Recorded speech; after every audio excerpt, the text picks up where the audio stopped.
বাংলাদেশের মানুষের যে সম্পদ লুটপাট হয়েছে তার কিঞ্চিত খতিয়ান আমি 2-1 মিনিটে দেব, যেন আমরা বিস্মৃত হয়ে না যাই।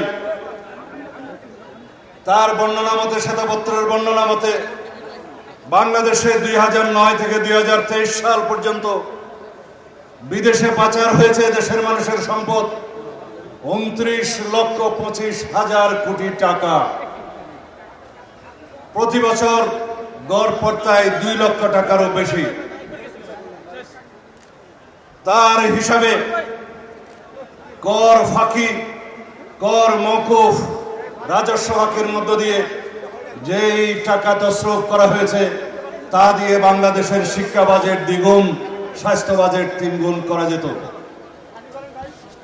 এইভাবে মেগা প্রজেক্টের নামে যে মেগা দুর্নীতি হয়েছে, সেই দুর্নীতিতে বিগত 15 বছরের আওয়ামী দুঃশাসনে 2,80,000 কোটি টাকা লুটপাট হয়েছে রাজনৈতিক চাঁদাবাজির নামে এবং বিভিন্নভাবে টাইম বৃদ্ধি করার মধ্য দিয়ে কোনো প্রকল্প 70% পর্যন্ত ব্যয় বৃদ্ধি এবং 5 বছর পর্যন্ত সময়সীমা বৃদ্ধির মাধ্যমে। এইভাবে ব্যাংকিং সেক্টর এবং আর্থিক খাতের অবস্থা আপনারা জানেন।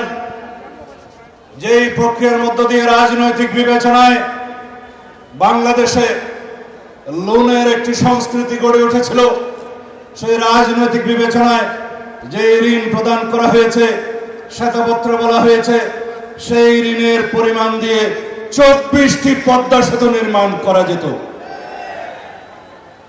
একটা পদ্মা সেতু নির্মিত হয়েছে, আপনারা জানেন সেটা 10,000 কোটি টাকার প্রকল্প কিভাবে 40,000 কোটি টাকায় সমাপ্ত হয়েছে।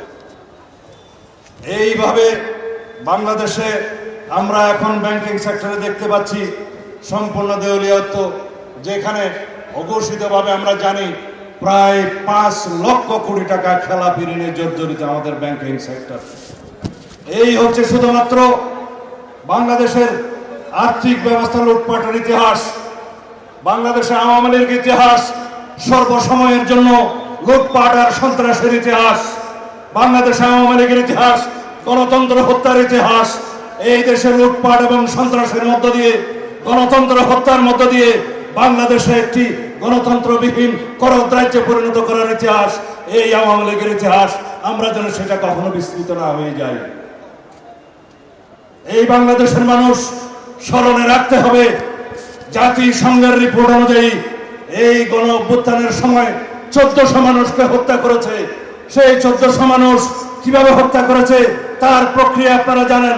হেলিকপ্টার থেকে গুলিবর্ষণ করে এদেশের জনগণকে, নিরীহ জনগণকে, আন্দোলনকারীদেরকে হত্যা করা হয়েছে।